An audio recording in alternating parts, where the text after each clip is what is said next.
आज हम पहुंच जाते हैं वेपर प्रेशर में।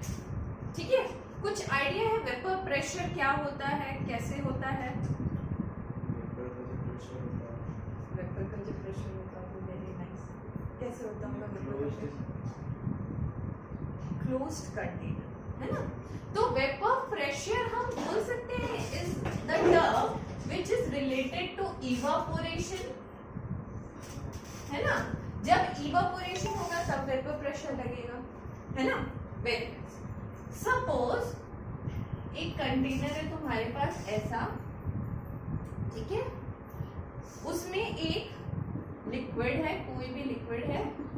सपोज उस लिक्विड का मॉलिक्यूल्स ए ए ए ए ए ए, यहाँ पे भी ए ए ए ए, ऐसे करके मॉलिक्यूल्स है। ठीक है, सपोज ए लिक्विड है, ए लिक्विड का मॉलिक्यूल्स है, और ये है, इसको बोलेंगे हम सरफेस मॉलिक्यूल, है ना? These are surface molecule. ठीक है, इसको क्या बोलेंगे? These are bulk molecule. ठीक है, तो इवापोरेशन कौन एक्सपीरियंस करेगा, बल्क मॉलिक्यूल या surface molecule? Obviously surface molecule evaporation experience करेगा। कहानी है, बस थोड़ी सी स्टोरी सुन लो, वेपर प्रेशर को थोड़ा रिलेट कर दे, उसके बाद आ जाए। ठीक है, तो यहां पे हम दो बात बोल सकते हैं। फर्स्ट इज कि यहां पे देखो फोर्स ऑफ अट्रैक्शन मॉलिक्यूल का किस तरफ है, सिर्फ नीचे वाले मॉलिक्यूल्स इसको खींच रहे होंगे। यहाँ पे जो ए मॉलिक्यूल है, यहाँ पे जो ए मॉलिक्यूल है, सिर्फ नीचे से अट्रैक्शन आ रहा होगा, फोर्स ऑफ अट्रैक्शन। ऊपर से कोई फोर्स ऑफ अट्रैक्शन है नहीं। तो यहाँ पे कहाँ फोर्स ऑफ अट्रैक्शन है? चारों तरफ में फोर्स ऑफ अट्रैक्शन है ना? इस मॉलिक्यूल को तो चारों तरफ से दूसरे ए मॉलिक्यूल खींच रहे हैं, बट सरफेस मॉलिक्यूल को सिर्फ नीचे की तरफ से अट्रैक्ट किया जा रहा है। तो हम बोल सकते हैं क्या कि अगर जो मॉलिक्यूल में लेस फोर्स ऑफ अट्रैक्शन लगता है उसमें इवापोरेशन होता है, राइट? अच्छा, दूसरा पॉइंट हम बोलना चाहेंगे क्या, जो मॉलिक्यूल सरफेस मॉलिक्यूल है, जो मॉलिक्यूल सरफेस मॉलिक्यूल है, they have more kinetic energy. बोल सकते हैं क्या? सोच के बताओ। Then the other molecule, then the other molecule, बताओ, बोल सकते हैं क्या ऐसा?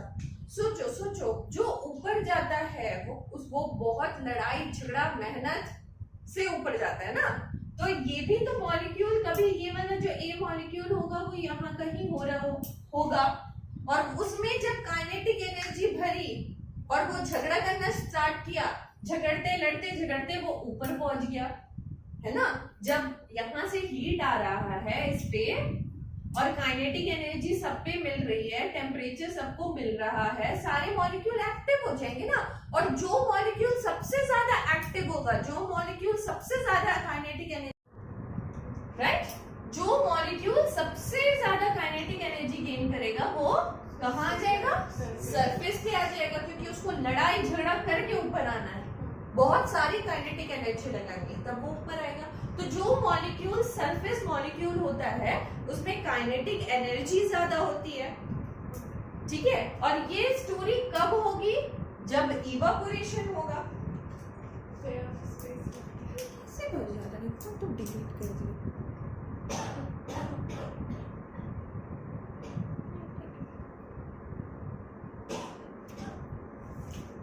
ठीक है, ये स्टोरी कब हो रही होगी? जब इवापोरेशन। ठीक है, ओके। अगर ये ओपन कंटेनर है, सपोज हमने क्या किया है, ओपन कंटेनर रखा है, तो क्या होगा, लिक्विड का वेट धीरे धीरे कम होता जाएगा, होगा? लिक्विड का वेट धीरे धीरे कम होता जाएगा, राइट? क्यों कम होगा? क्योंकि वो इवापोरेट करके पानी ऊपर चला जा रहा है, इसलिए लिक्विड का वेट कम होता जाएगा। ठीक है, इससे हम क्या बोल सकते हैं कि जो वेपर है वो एस्केप हो जा रहा है, राइट? स्टोरी है, बस सिंपल सी, सुनते जाओ। वेपर जो है वो एस्केप हो जा रहा है, बट वेपर को तो एस्केप होने नहीं देना है। वेपर को अगर एस्केप होने दिए तो वेपर प्रेशर नहीं लग पाएगा। तो हमको जो कंटेनर लेना होगा वो कैसा लेना होगा, क्लोज लेना होगा। ठीक है, तो स्टोरी समझ में इतनी आई कि ओपन कंटेनर में काम नहीं होने वाला, क्लोज्ड कंटेनर लेना पड़ेगा। अगेन यहाँ पे मॉलिक्यूल्स है ए के, सपोज लिक्विड ए के मॉलिक्यूल्स हैं, सरफेस मॉलिक्यूल मैंने बनाया और यहाँ पे बल्क भी है, कुछ कुछ नहीं, बहुत कुछ, राइट? ओके, अगर क्लोज्ड कंटेनर अगर हम ले लेंगे तो क्या वेपर एस्केप हो पाएगा? नहीं, तो वेपर कांट एस्केप। क्लियर? जब एस्केप नहीं होगा, तो होगा क्या? यहाँ पे इवापोरेशन एंड कंडेंसेशन वाला प्रोसेस साइमल्टेनियसली हो रहा होगा। क्या? सोच के देखो, एक कंटेनर है, ऊपर वेपर जमा हो गया, फिर वो ठंडा होगा, फिर नीचे आएगा पानी, फिर लिक्विड का जो वॉल्यूम था उतना ही बच जाएगा, है ना? तो इवापोरेशन एंड कंडेंसेशन कंटिन्यूअस हो रहा है।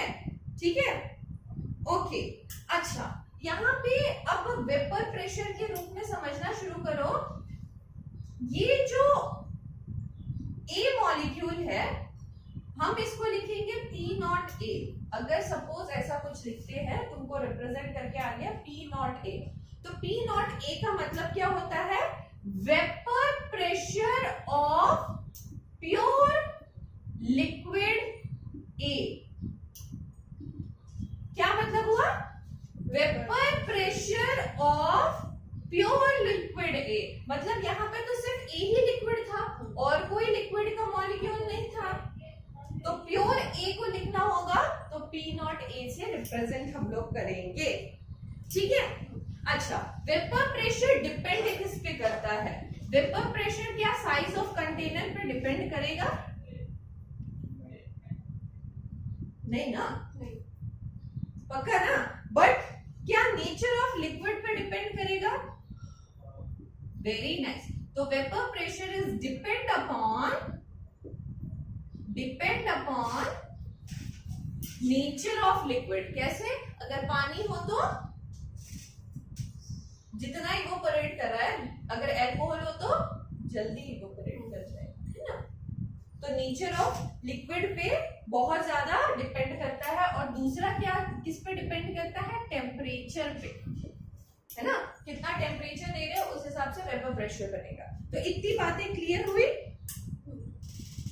ठीक है, ओके ओके। सो मिटा ले? नहीं, इसमें कुछ नोट करने लायक नहीं है।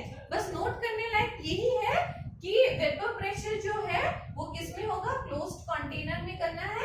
P0A हमको क्या रिप्रेजेंट कर रहा है? अगर कहीं दिख रहा है तो vapour pressure of pure liquid A बोल रहा है। वेपर प्रेशर किस पे डिपेंड करता है? नेचर ऑफ लिक्विड पे और टेम्परेचर पे। बस इतनी ही बातें, ठीक है? मिटा रहे, स्टोरी है बस ये, अभी स्टोरी है, अभी आए नहीं है वेपर प्रेशर में, अभी वेपर प्रेशर में कुछ नहीं आए।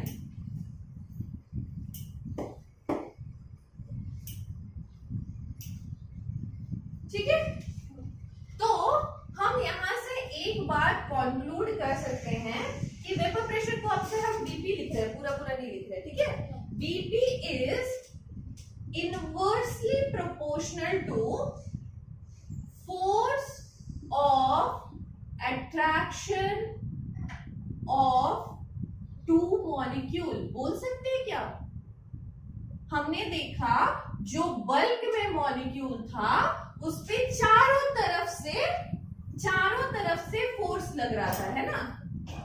चारों तरफ से फोर्स ऑफ अट्रैक्शन लग रहा था, और जो सरफेस पे था उसको सिर्फ नीचे की तरफ से लग रहा था और ऊपर की तरफ से नहीं लग रहा था। तो vapour pressure is inversely proportional to force of attraction of two molecule. जितना force of attraction of two molecule कम होगा उतना वेपर प्रेशर ज्यादा होगा। क्लियर? ओके।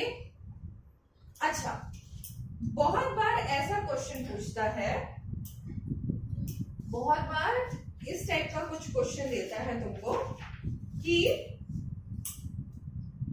बताइए H2O और C2H5OH में वेपर प्रेशर किसका ज्यादा है? ठीक है, ऑफ कोर्स अल्कोहल है तो जल्दी उड़ता है, ये तो नॉर्मल कॉन्सेप्ट हो गया। बट अगर हम केमिस्ट्री पढ़ रहे हैं तो केमिस्ट्री के नॉलेज से थोड़ा पढ़े, ठीक है? अगर हम H2O के साथ दूसरा H2O मॉलिक्यूल का बॉन्डिंग देखेंगे तो हम क्या देख सकते हैं कि दोनों के बीच में हाइड्रोजन बॉन्ड है।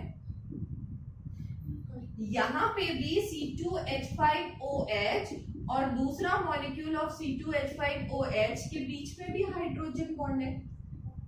कॉन्क्लूड नहीं हुआ अभी तक कुछ, बट इसका एक मॉलिक्यूल के साथ 4 हाइड्रोजन बॉन्ड कनेक्टेड है।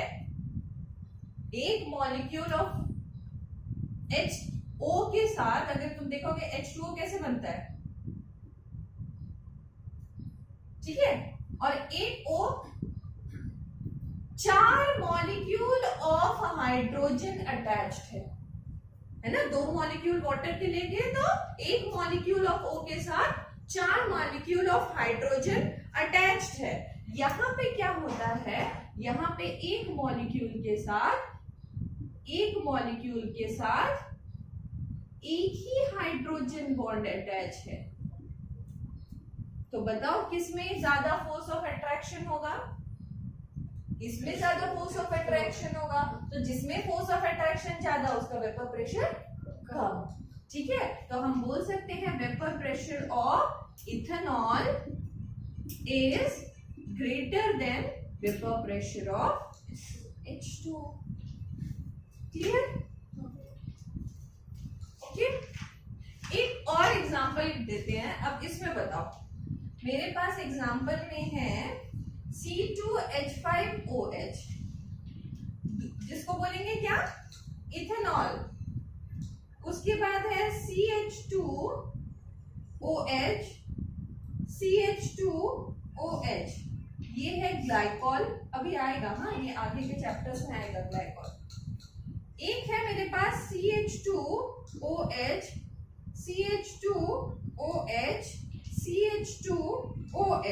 ये है ग्लिसरॉल। अब बताओ तीनों में वेपर प्रेशर किसका ज्यादा होगा?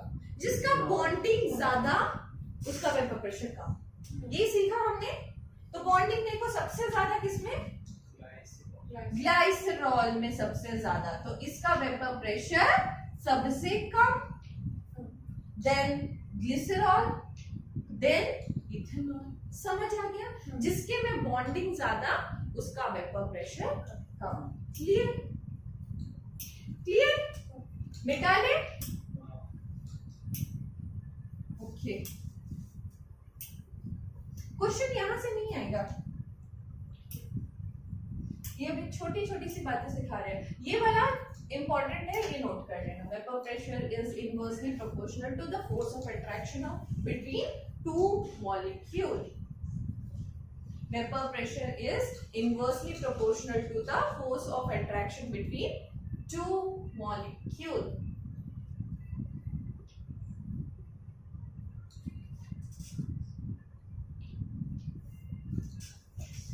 Done?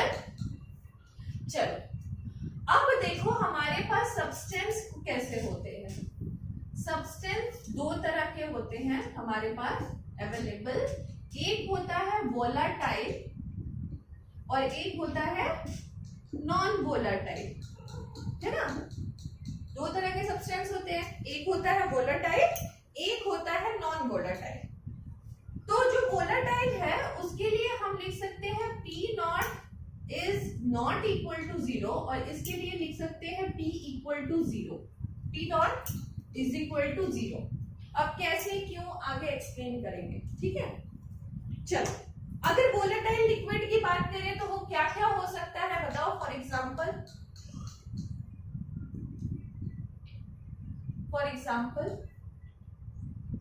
अरे जो उड़ जाता है हवा में, H2O, C2H5OH, इथेनॉल, अल्कोहल का सब आ जाएगा प्रजाति, CH3 तो भूल ही गए, OH, सारी प्रजाति आ जाएंगी इसमें, है ना।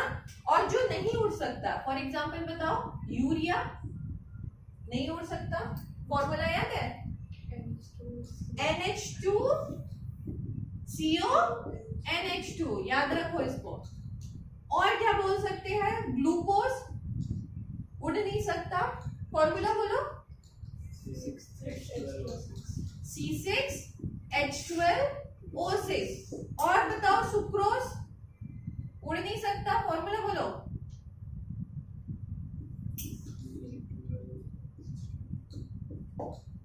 क्लियर। दो तरह के सब्सटेंस समझ में आ गए, ठीक है। अब एक ग्राफिकली रिप्रेजेंट करने को अगर हमको बोले कि एक ग्राफ बनाइए जिसमें ये शो करिए कि वेपर प्रेशर और टेम्परेचर के बीच में रिलेशन शो कीजिए, ठीक है। Find a relationship between temperature and vapour pressure.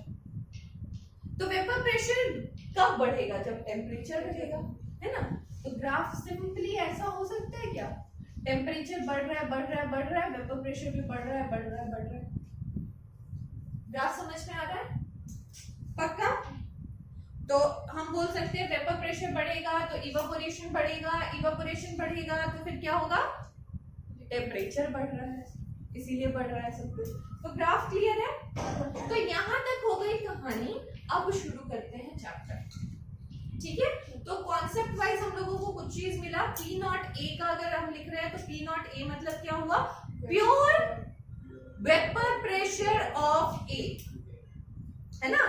और जो वेपर प्रेशर होता है that is inversely proportional to between two molecule, ठीक है। कहानी समझ में आ गई, ओके। अब कहानी होगी ना दो तरीके से, एक होगा अगर हम दो नॉन वोलेटाइल चीजें लेते हैं, एक वोलेटाइल लेते हैं एक नॉन वोलेटाइल लेते हैं, तो क्या क्या चीजें होंगी, ठीक है। तो अभी पहला जो करेंगे उसमें टू वोलेटाइल लिक्विड से रिलेटेड वेपर प्रेशर लेंगे। Two volatile liquid, vapour pressure of solution containing two volatile liquid। चलो पेन कॉपी अब उठा लो, ठीक है। अब पेन कॉपी उठा लो, ओके। बताओ एक सॉल्यूशन बनेगा तो कैसे बनेगा, उसमें क्या क्या होंगे, एक सॉल्यूट होगा एक सॉल्वेंट होगा, है ना। यही दो चीजें होंगी। सपोज आज से मैंने लिखना सॉल्यूट को B स्टार्ट कर दिया और सॉल्वेंट को लिखना A स्टार्ट कर दिया, क्योंकि बार बार सॉल्यूट सॉल्वेंट नहीं लिख रहे हैं, ठीक है। अगर मैं B लिख रही हूँ तो आज से समझना दैट इज सॉल्यूट, A लिख रही हूँ तो आज से समझना A इज सॉल्वेंट, ठीक है। बार बार लिखने में थोड़ा आलसी है ना, आलस वाले लोग हैं हम लोग, ठीक है। अब वोलेटाइल लिक्विड ले रहे हैं तो सॉल्यूट जो होगा वो भी वोलेटाइल होगा और सॉल्वेंट जो होगा वो भी वोलेटाइल होगा, ठीक है। अब वोलेटाइल कौन सी चीजें होती है, जो कि लिक्विड होती है ना। उड़ेगा कौन, जो लिक्विड होगा, राइट, ठीक है। अगर मैं P नॉट B लिखती हूँ तो उसका मतलब बताओ क्या होता है? Vapour pressure of pure B, pure B, pure solute, है ना? Vapour pressure of pure solute, है ना? अगर P नॉट A लिखते हैं तो बताओ क्या होगा? क्लियर? यहां तक बातें क्लियर है? ठीक है। अब जो ये दो वोलेटाइल लिक्विड है, मान लो सपोज एक कंटेनर A है, उसमें close container, obviously vapour pressure की बात कर रहे हैं तो हम लोग क्लोज कंटेनर ही बनाएंगे। उसमें एक लिक्विड है और उसके मॉलिक्यूल्स है सब ए ए ए ए ए ए ए ए। अब बल्ब वाला तुम लोग खुद बना लेना, ये इवोपोरेट कर रहा है, ठीक है? इसको हमने लिख दिया P नॉट A, ठीक है? और एक कंटेनर है जो कि जिसमें मॉलिक्यूल है B B B B B, bulb वाला आप लोग बनाएंगे, और इसमें लिख दिया मैंने P नॉट B। मतलब इसमें सिर्फ और सिर्फ एक ही मॉलिक्यूल है, इसमें और कोई मिक्सचर नहीं है। क्लियर करो दिमाग में, यहाँ पे और कोई मिक्सचर नहीं हो सकता। प्योर एक लिक्विड है, यहाँ पे प्योर बी लिक्विड है, दोनों ही वोलाटाइल लिक्विड है, ठीक है? अब दोनों को मैंने क्या किया, जी जी जी जी जी मिला दिया, बोतल में डाल दिया। क्या होगा? क्या होगा?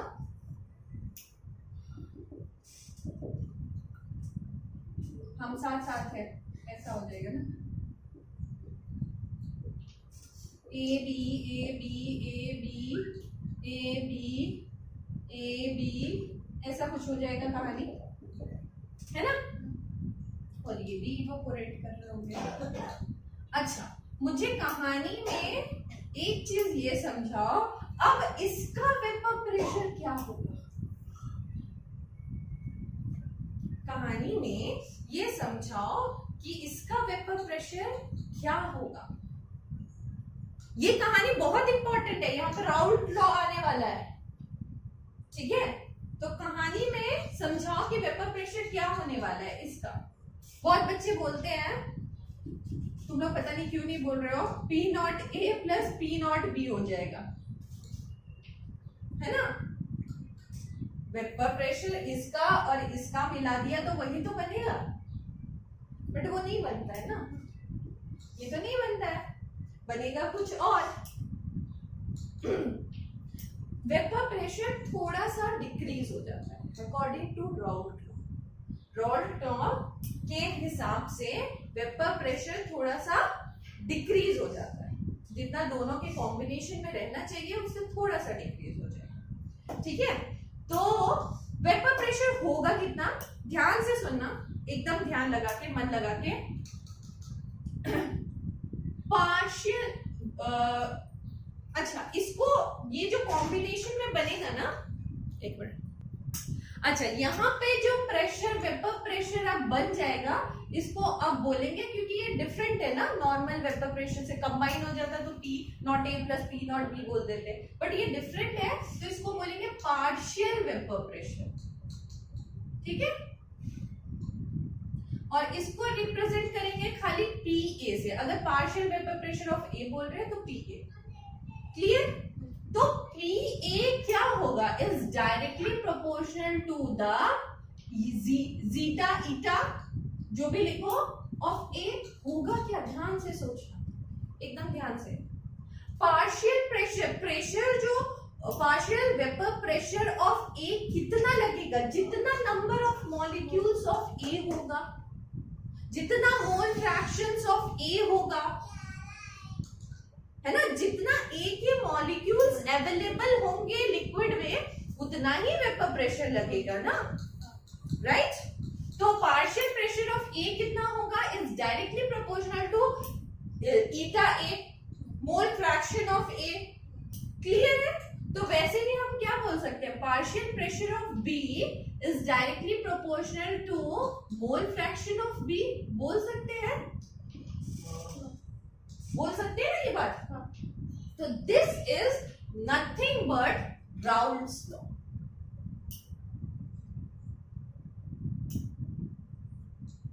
ठीक है, राहुल जी की कहानी इतना ही थी। क्या था कि एक मॉलिक्यूल है, एक कंटेनर है जिसमें हमने ए मॉलिक्यूल्स वाले वोलेटाइल लिक्विड ले लिए और दूसरा कंटेनर है जिसमें हमने बी मॉलिक्यूल्स वाले वोलेटाइल लिक्विड ले लिए, दोनों को मिला दिया तो कुछ मेरा नया पार्शियल वेपर प्रेशर आ गया। वो वेपर प्रेशर किसके इक्वल होगा, किसके डायरेक्टली प्रोपोर्शनल होगा, उसके मोल फ्रैक्शन के। ठीक है, डेफिनेशन वाइज अगर लिखोगे तो लिख सकते हो in a solution the partial vapour pressure of each component is directly proportional to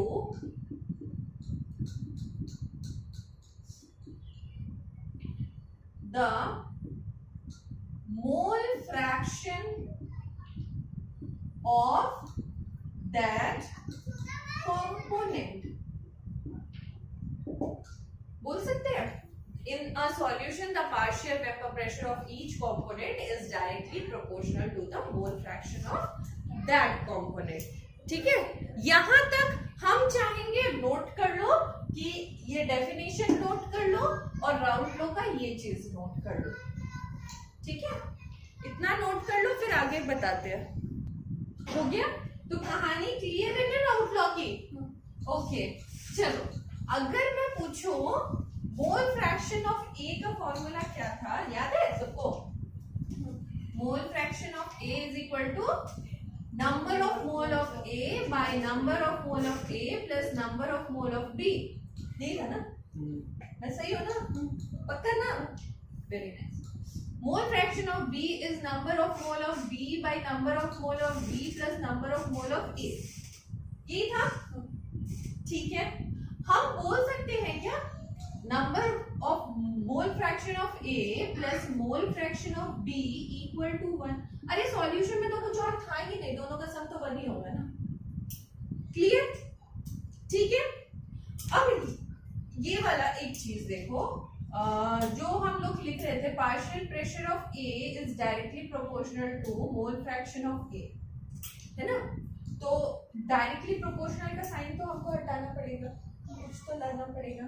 तो P A is equal to K X theta. K क्या है? कांस्टेंट है ऑब्वियसली। ठीक है, अब के की वैल्यू निकाले कैसे? हाउ टू फाइंड आउट के क्या है, कैसे निकाले? फाइंड के कैसे निकाला जाए? तो हम इसको मान लेते हैं ये जो कंटेनर में बी का मॉलिक्यूल है ही नहीं। ठीक है, सपोज बी का मॉलिक्यूल है ही नहीं। Let the container is contain pure A. Pure A का ही मॉलिक्यूल है, बी है ही नहीं। तो हम क्या बोल सकते हैं? Mole fraction of B is 0 and mole fraction of A is 1 बोल सकते हैं। तो यहां से हम क्या निकाल सकते हैं? P A is equal to K1। अब B का तो मॉलिक्यूल है ही नहीं, तो इसको P नॉट ए भी लिख सकते हैं, इक्वल टू K लिख सकते हैं। B का मॉलिक्यूल तो है ही नहीं, तो P naught A is equal to K। Clear? Okay okay, तो अब इस K की जगह पे हम लगा देते हैं P नॉट ए। ठीक है, तो हम क्या लिख सकते हैं? P A is equal to K की जगह पे हमने लगा दिया P nought A zeta A beta A लिख सकते हैं। वैसे ही partial pressure vapour pressure of B के लिए हम लिख सकते हैं P nought B zeta B। लिख सकते हैं ये चीजें। क्लियर है? पक्का? अब मैं पूछूं टोटल वेपर प्रेशर क्या होगा? टोटल वेपर प्रेशर क्या होगा, तो तुम बोल सकते हो PA प्लस PB, अब बोल सकते हो क्योंकि this is partial vapour pressure, partial vapour pressure of PA and PB, ठीक है। या फिर इसकी जगह पे ऐसे भी लिख सकते हो P nought A mole fraction of A plus P nought B mole fraction of B। Clear है, टोटल वेपर प्रेशर। तो क्वेश्चन अराइज होगा तुम्हारा यहां से और यहां से, क्लियर, ठीक है। ओके, अब तुमको मैं इतना यहां से हिंट दे दूं कि P nought A partial vapour pressure या प्योर कंपोनेंट का जो वेपर प्रेशर होगा दैट इज एक्सपेरिमेंटली एक्सप्लेन्ड, मतलब एक्सपेरिमेंटली वैल्यू तुमको क्वेश्चन में अवेलेबल होगा, तुमको कहीं से नहीं निकालना है। मोल फ्रैक्शन हमको बहुत अच्छे से निकालना आता है, P हमको निकालना नहीं है, this will be given in the question, experimentally रहता है, ठीक है।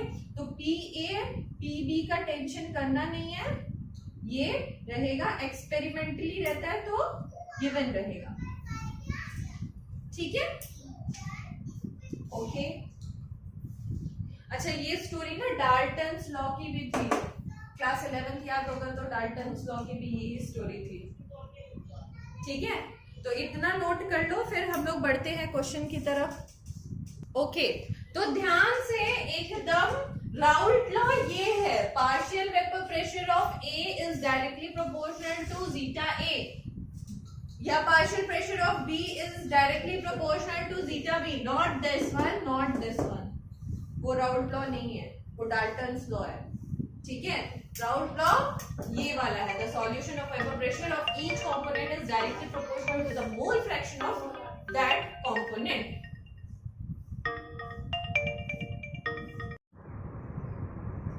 चलो आगे बढ़ते हैं, वेपर प्रेशर का क्वेश्चंस कुछ सॉल्व कर लेते हैं, तब थोड़ा मजा आएगा ना, स्टोरी सुन सुन के बोर हो रहा है, बोर हो गए क्या?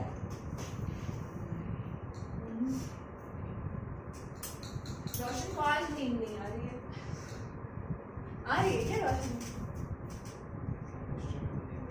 केमिस्ट्री में नींद आता है? Okay, if 0.78 gram of benzene, benzene का फॉर्मूला बोलो, कौन बोलेगा? सेम ना, okay, C6H6 and 0.92 gram of toluene, बोलो रोशन।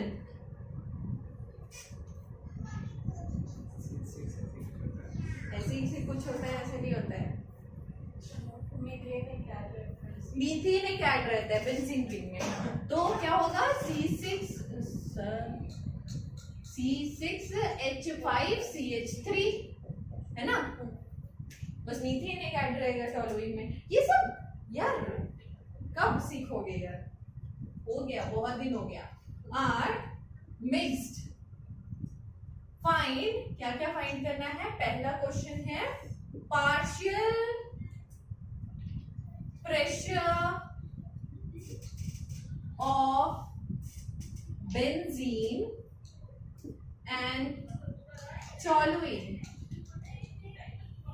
और दूसरा क्वेश्चन है टोटल वेपर प्रेशर, ठीक है, ठीक है। चलो एक बार ट्राई करो, होगा?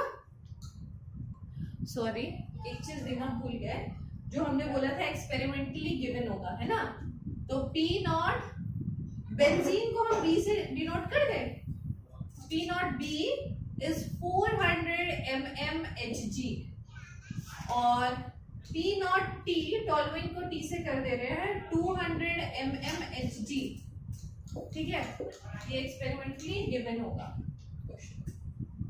अब करो try.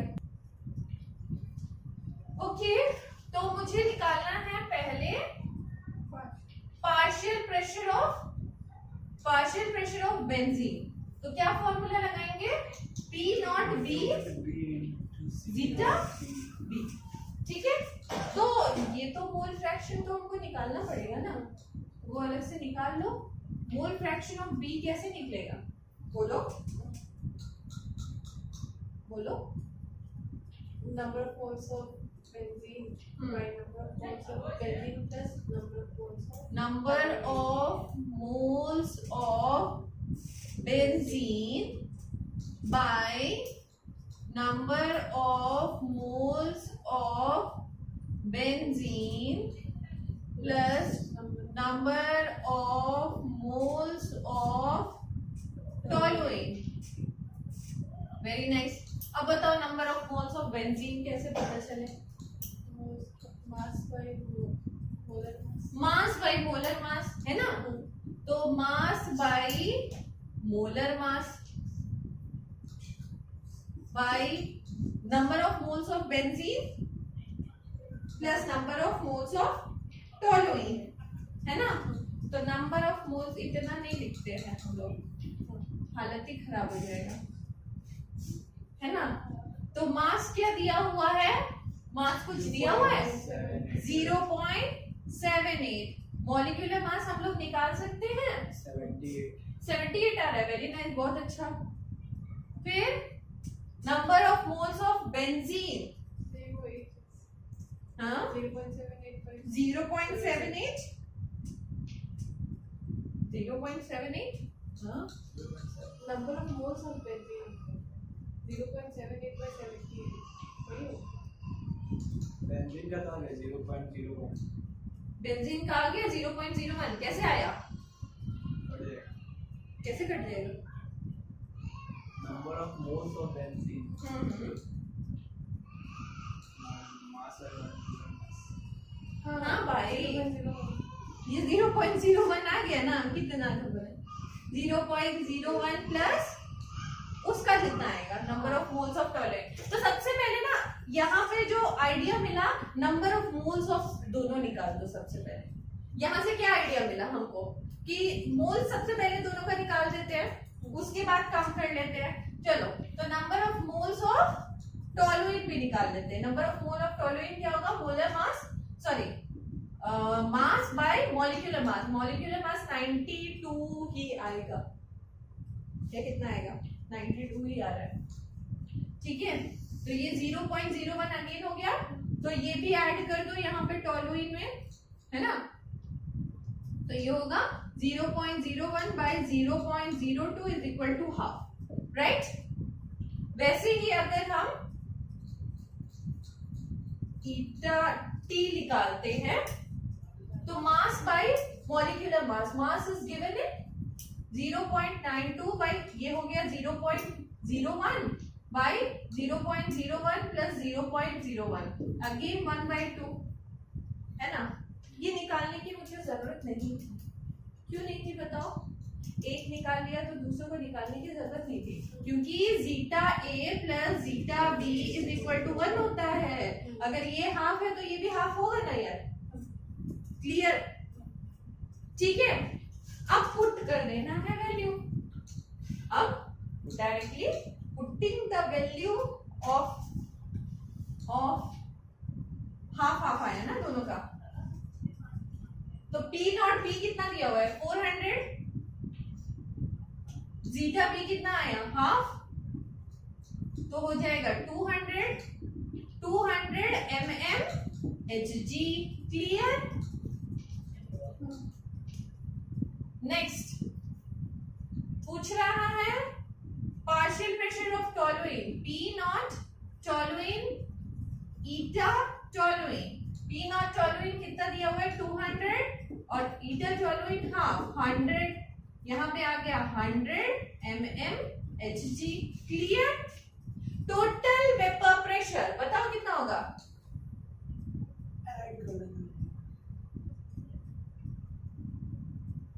200 plus 100 300 mm Hg। Easy है, इजी है, समझ आ गया है पक्का। चलो नोट कर लो, उसके बाद क्वेश्चन चेंज करते हैं।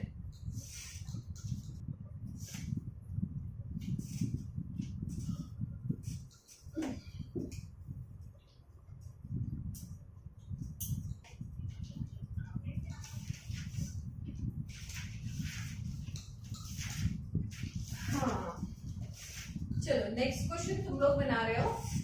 एक है इथेनॉल, फॉर्मूला सबको आता है, जिसको नहीं आता है वो फंसेगा। दूसरा है मिथेनॉल, ये है 3 मोल। अब यहाँ पे मोल दे दिया है, नंबर ऑफ मोल्स दे दिया है, ठीक है। ये है 1 मोल। P नॉट ऑफ इथेनॉल दे दिया है 55 mmHg और P नॉट ऑफ मिथेनॉल दे दिया है 50 mmHg। और क्वेश्चन में पूछा है only find total vapour pressure. Question में ओनली टोटल वेपर प्रेशर पूछा, निकालो, ट्राई कर लो। हो गया?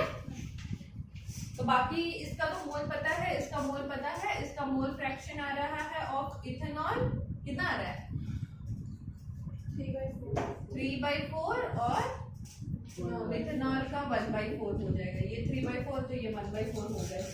बाकी पार्शियल टोटल प्रेशर का वेपर प्रेशर का फॉर्मूला लगा के कर लेना, ठीक है।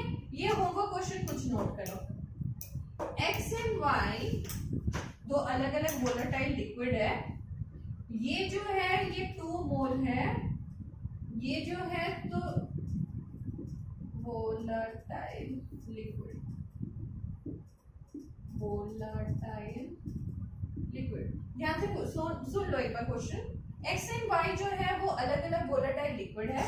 ये अगर 2 मोल है और ये अगर 3 मोल है तो इसका टोटल वेपर प्रेशर हो जाता है, टोटल वेपर प्रेशर हो जाता है 500 mmHg, ठीक है। अगर ये 3 मोल और ये 2 मोल हो जाता है तो इसका टोटल वेपर प्रेशर हो जाता है 400 mmHg, क्लियर। तो हमको निकालना है find pure x and pure y। निकल जाएगा, होमवर्क में ट्राई करो। 2 लीनियर इक्वेशन बनेगा, लीनियर इक्वेशन इन 2 वेरिएबल करे हो ना। नहीं आता है तो भैया पूछो, अपना ढूंढो 8-9 क्लास का भाई बहन को, है ना, वो सिखाएंगे आपको linear equation in 2 variable. Note कर लो, वो भी बोलेंगे छी छी 12th में कैसे पहुंच गए। लीनियर इक्वेशन इन 2 वेरिएबल आएगा, उसको सॉल्व करना है, हो जाएगा, कोई दिक्कत नहीं।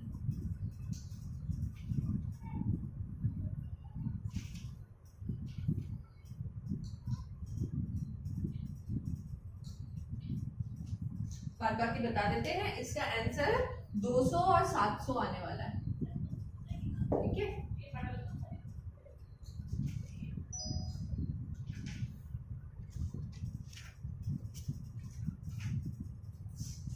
हो गया। चलो एक लास्ट चीज है, ग्राफ करवा देते हैं और समझा के छुट्टी दे देते हैं। बहुत हो गया, रोशन बोल रहे थे, बस हो गया, है ना रोशन। अब मेरे दिमाग के ऊपर से चला जाएगा, अब बस। ओके, एक लिक्विड है A, एक लिक्विड है B, दोनों ही वोलेटाइल लिक्विड है और दोनों को हमने मिक्स कर दिया है। और एक को हम बोल सकते हैं, मान लो सपोज प्योर A है और प्योर B है, अलग अलग है, फिर बाद में मिक्स किया, ठीक है। अगर मैं ग्राफ कुछ बनाती हूं ऐसा, और यहाँ पे मैंने लिखा सपोज प्योर A कंपाउंड यहाँ पे था, मतलब प्योर A लिक्विड यहाँ पे था। धीरे धीरे धीरे धीरे हम लोग क्या करेंगे, प्योर B को ऐड करेंगे। यहाँ पे प्योर A था, धीरे धीरे करके हम लोग B को ऐड कर रहे हैं, क्लियर। तो यहाँ हो जाएगा, फाइनली हो जाएगा ये प्योर B हो जाएगा। धीरे धीरे ऐड करते करते वो B बन जाएगा, ठीक है। यहाँ पे मोल फ्रैक्शन ऑफ A कितना होगा बताओ तो। B है नहीं, सिर्फ A है, 1, वेरी नाइस। और मोल फ्रैक्शन ऑफ B कितना होगा, होगा। यहाँ पे मोल फ्रैक्शन ऑफ A कितना होगा, 0। मोल फ्रैक्शन ऑफ B कितना होगा, 1। यहां तक क्लियर है? ठीक है, अब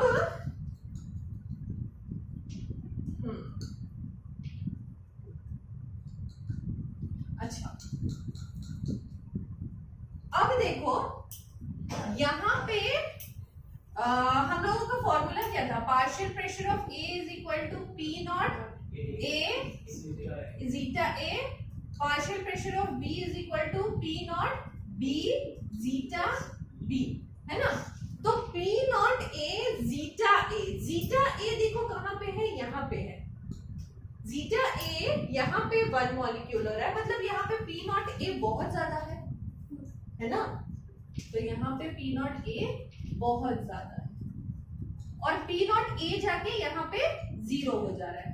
तो एक लाइन हम ऐसे बना लेते हैं जिसका इक्वेशन क्या है? P A is equal to P naught A और जीटा ए। धीरे धीरे करके पी नॉट ए कम होते होते होते होते बिल्कुल ही कम हो जाएगा। यही कह रहा है ये ग्राफ। और यहाँ पे क्या होगा? पी नॉट बी ज्यादा होगा और धीरे धीरे अगर इस तरफ ग्राफ की तरफ बढ़े तो पी नॉट बी यहाँ पे जाके 0 हो जाता है मॉलिक्यूल्स इसके। ठीक है, तो इस इक्वेशन में हम क्या लिख सकते हैं? P B is equal to P naught B plus zeta B. अब टोटल पार्शियल वेपर प्रेशर क्या बना सकते हैं? दोनों को ऐड करके, है ना? P A plus P B. यही था ग्राफ तुम्हारा जो तुम्हारे बुक में भी है। ठीक है, ग्राफ समझ आ गया? ठीक है, आज के लिए कथा यही समाप्त होती है। Bye bye.